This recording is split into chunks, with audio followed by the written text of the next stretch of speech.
All right, in this final video of this section, we're going to solve problem number 7 in the valuation examples worksheet.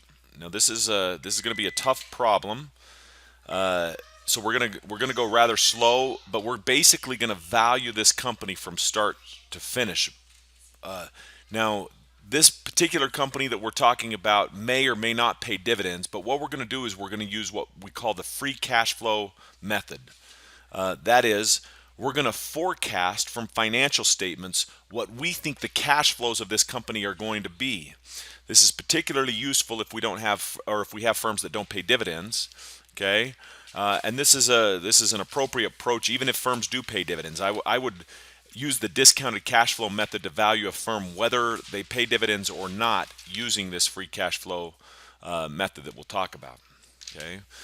So let me first read the question and let me explain. Now you already got a little bit close to figuring out what the cash flow method is in the previous problem in the previous video when we solved problem 6. For instance, I said in problem 6 that you forecast the financial statements and you've obtained something called free cash flow to equity holders in each of the next 5 years. However, I didn't tell you how you obtained those free cash flow to equity holders. I'll do that here in this video. Okay, so let me explain here. What we're going to do is we're going to use this discounted cash flow method, where up until problem 5 we were assuming that the cash flows that the firm paid were dividends. However, if a firm doesn't pay a dividend, what we can do is we can substitute the free cash flow to equity holders in for these dividend cash flows. Free cash flow to equity holders can be calculated as net income plus depreciation minus capital expenditures, CapEx, minus the change in net working capital plus changes in net new debt, where I've defined what CapEx is. It's the change in net fixed assets. I've defined what net working capital is. It's the difference between current assets and current liabilities. And I've defined what the net new debt is. That's just a change in long-term debt. Now, let me explain what we're going to do here. So in this particular problem, we've been given financial statements in 2019, say, that's today. And what we want to do is we want to forecast these financial statements out in 2020 and in 2021. And then both in the years 2020 and in the years 2021, we're going to take these forecasted financial statements, we'll call them pro forma financial statements, and we're going to calculate free cash flow to equity holders. Net income plus depreciation minus CapEx minus changes in net working capital plus changes in net new debt. So we're going to forecast financial statements out 2 years, and then we're going to calculate what free cash flows to equity holders are going to be. How are we going to forecast these cash flows? Let's read the problem. Given the following financial statements, forecast free cash flow to equity holders in 2020 and 2021 and assume that these free cash flow to equity holders will grow after 2021 at a constant rate of 4% per year indefinitely.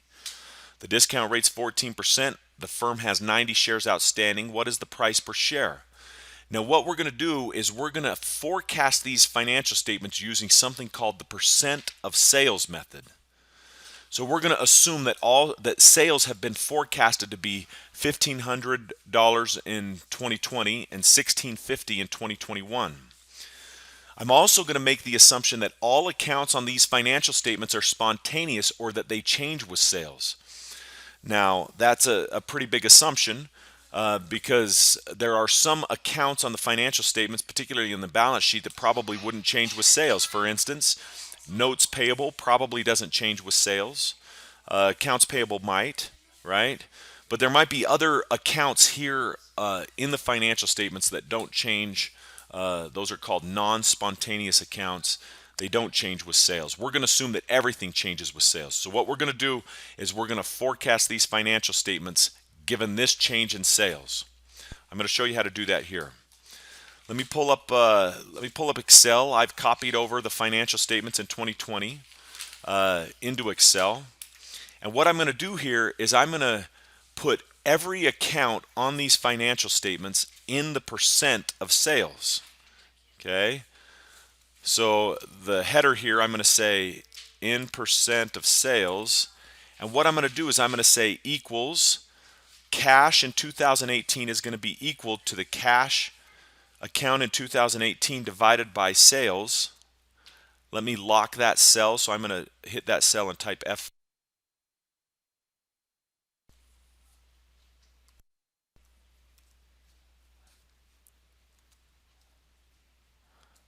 Give me a second here.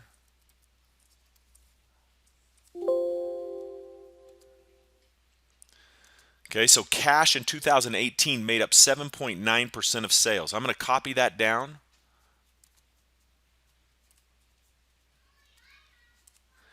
And I've got all of my assets in 2018 as a percent of sales. I'm going to do the same thing in 2019. Equals the cash account divided by sales. Let me lock that cell. In 2019, cash became 8.88% of sales in 2019. I'm going to drag that all the way down. So here I have my asset side of my 2019 balance sheet as a percent of sales. I'm going to do the same thing for my liability side of the balance sheet.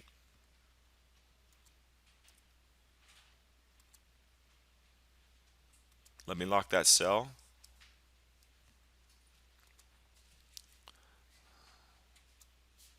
Let me scroll down here. Get rid of the zeros. I'm going to do that same thing for 2019's liabilities.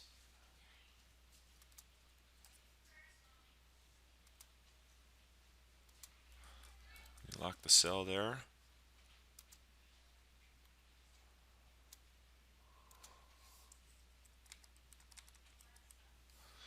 Okay, so I've got my balance sheet, all of the accounts on my balance sheet in percent of sales. I'm going to do the same thing with my income statement. Sales divided by sales. Let me lock the denominator there. Is 100%. That you should have been able to do that in your head, by the way. Scroll down. Now I have all of the accounts in my income statement in a percent of sales. All right. So now that I have my financial statements in a percent of sales, what I'm going to do is I'm going to use the forecasted sales, which are $1,500 in 2020 and $1,650 in 2021. I'm going to use these forecasted sales to generate new financial statements in 2021 and 2020. So my forecasted sales in 2020 and my forecasted sales in 2021 is going to be $1,500 in 2020 and $1,650 in 2021. Let me just highlight these so you'll note that those are forecasted sales. Some of you were asking where do I get forecasted sales? If I were to go to say Yahoo Finance, if I were to go to Yahoo Finance here,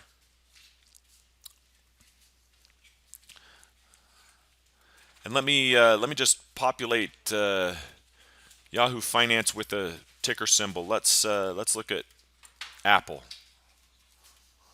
Okay, I can go down here to analysis. Recall that under the analysis tab you have a whole bunch of analysts that are following Apple.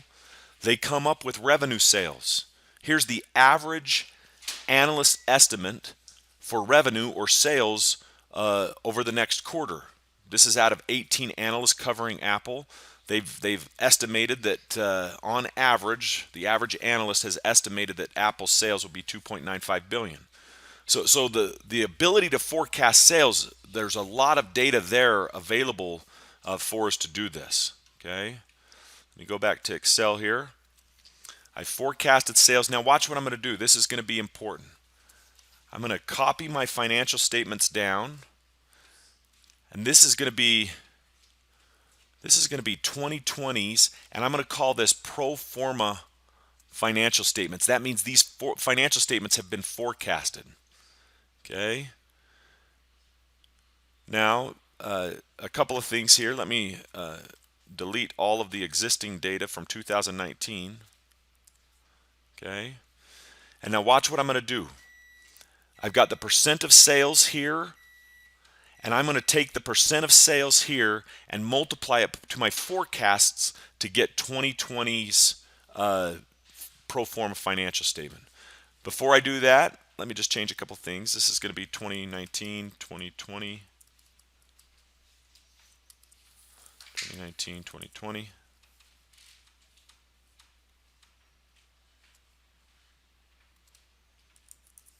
Okay. By the way, I already know what 2019's assets are. Those have been given. So I'm just going to copy 2019's assets here. I'm also going to copy 2019's liabilities. Okay. And after I do that here, I'm then going to use my percent of sales method to forecast 2020's assets and 2020's liabilities. So I'm going to say cash in 2020 is going to be equal to my forecasted sales. Let me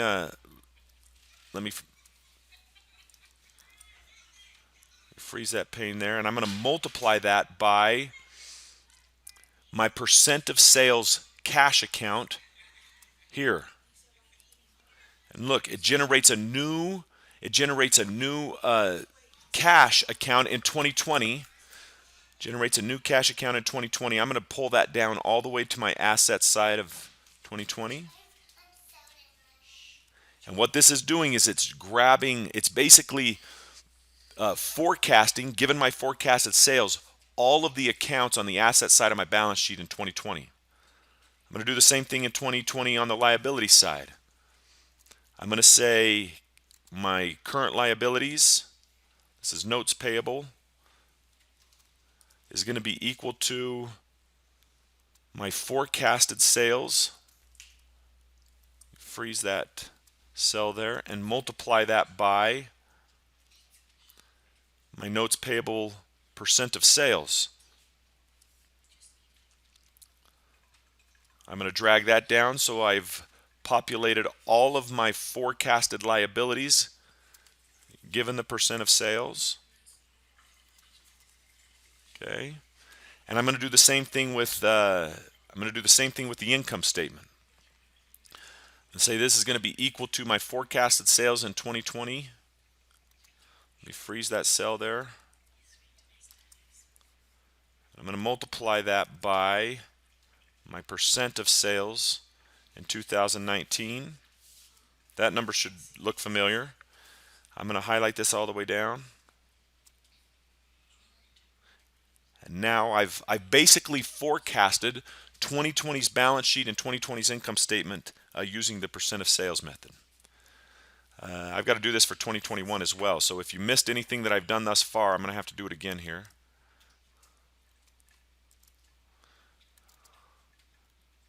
This is going to be 2021. Let me get rid of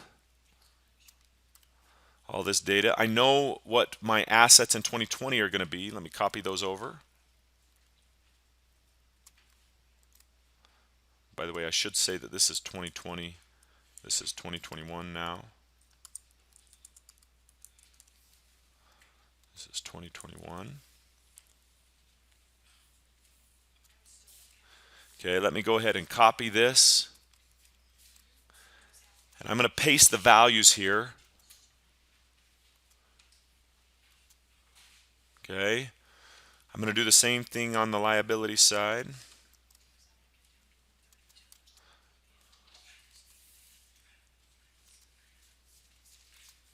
Okay, and now I got to use my forecasted sales in 2021 to generate my assets in 2021, my liabilities in 2021, and the income statement.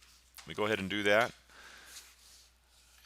Say the cash account in 2021 is going to be equal to my forecasted sales in 2021. Let me freeze that cell, and I'm going to multiply it by the percent of sales cash account there. I'm going to drop this down to get all of my assets.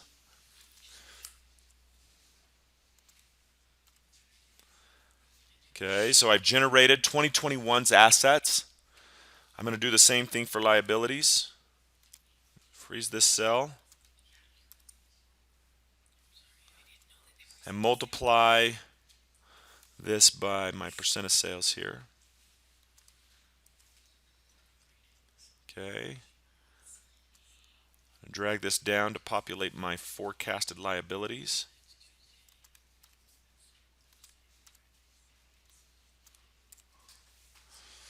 All right, let me do the same thing for sales here. Take my forecasted sales, freeze that cell, multiply it by my percent of sales. That number should look familiar. Drag that down. Okay. And look at what I've done. I've used the percent of sales method to forecast or create pro forma financial statements in 2020 as well as in 2021. Okay. With these new financial statements, what I can do is I can create free cash flow to equity holders in 2020 and free cash flow to equity holders in 2021 by using the formula that I've provided on this sheet. Net income plus depreciation minus CapEx minus the change in net working capital plus net new debt. Let me do this here. This is going to be equal to net income plus depreciation minus CapEx, where CapEx is equal to the change in net fixed assets minus the change in net working capital. Now recall net working capital is equal to current assets minus current liabilities. I'm going to say current assets minus current liabilities in 2020. That's net working capital in 2020, but I'm looking for the change in net working capital. So I'm going to have to take the current assets in 2019 minus the current liabilities in 2019. And that gives me now the change in net working capital from 2020 over 2019. And then I add the change in net new debt, which is going to be my long-term debt in 2020 minus my long-term debt in 2019. I didn't really talk about the intuition here. Shareholders generally like to use debt to finance investment projects. That shouldn't come as a surprise. So certainly net income is a cash flow to equity holders. Depreciation is a non-cash expense. We like depreciation. We add that back in as a cash flow. We take it out of our income statement because there's a tax break for that depreciation. We subtract out our capital expenditures. We subtract out our net working capital, so we subtract out our long-term asset purchases, we subtract out our short-term asset purchases, but we increase the amount of net new debt, given that shareholders typically like debt. I'm going to solve that there, and I got a free cash flow to equity holders in 2020. That's forecasted to be 670.63. I've got to do the same thing in 2021. Net income plus depreciation minus CapEx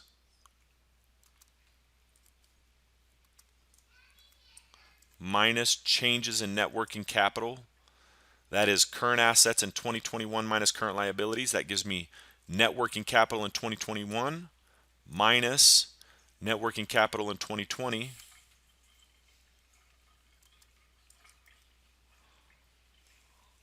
I'm going to add in the change in net new debt.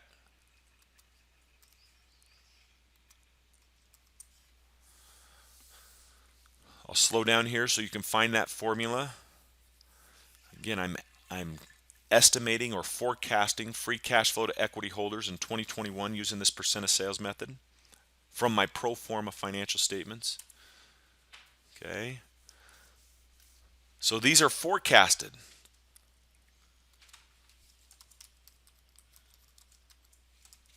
These are my forecasted cash flows. Let me highlight those. Okay. And now what I'm going to do here, is now I can finally solve the problem. Let me go back. I'm trying to find the price per share. I assume that after the year 2021, these cash flows are going to grow at a constant rate of 4% per year indefinitely. So just as I've done in previous problems and previous videos, I'm going to use a combination of the general discount model and the general growth model. I'm going to use the general growth model to find the value of all of the cash flows after the year 2021 and bring them back to the year 2021's value. And then I'm going to use the general discount model to discount back the cash flows that we forecasted in 2020 and 2021, as well as the value that we'll find from 2021 onward. Okay, go back here to Excel. So I've got 2 years of cash flows, 670.6306, 741.0067, and then what I've got to do, I've got to find the value in year 2, and I'm going to use the general growth model by taking the cash flow in 2021, timesing it by 1.04. That is, I know that the cash flow in 2022 is going to be 4% higher than the cash flow in 2021. I'm going to divide that by R minus G, where R is equal to 14%. So R is equal to 14%, G is equal to 10. So that's going to be 0.14 minus 0.04. Okay, this is going to be the value of all of the cash flows that occur after the year 2021 back into 2021's dollars. Okay. And now what I've got to do is I've got to discount all of these cash flows back to today, the end of 2019. We're actually the beginning of 2020, but whatever. So I'm going to say equals 1.14 raised to the power of 1. That's going to be my discount factor. This is going to be equal to 1 plus R, 1.14 raised to the power of 2. And I'm going to discount this cash flow, which is the value of all of the cash flows that I receive after the year 2021 back 2 additional years, equals 1.14 raised to the power of 2. Okay. I'm now going to divide the cash flow in year 1 by the discount factor in year 1. And that number gives me the present value of next year's forecasted cash flow in today's dollars. I'm going to do that the same for years 2 and 3. Okay. These now become all in present value terms. And I'm just going to sum these up. And this is going to give me not the price of the stock per share, but this is going to give me the value of all of the shares outstanding. Let me write that down here. This is the value of all the shares outstanding. Okay, to get the price per share, I just have to take this number and divide it by the number of shares outstanding, which of course I don't remember, so I'm going to have to go look. It looks like if the discount rate is 14%, the firm has 90 shares outstanding. I'm going to say equals the value in today's dollars of all of the cash flows, which represents the value of all of the shares outstanding, the total market value of equity, and I'm going to divide that by 90, and I'm going to finally get a price per share of $78.76.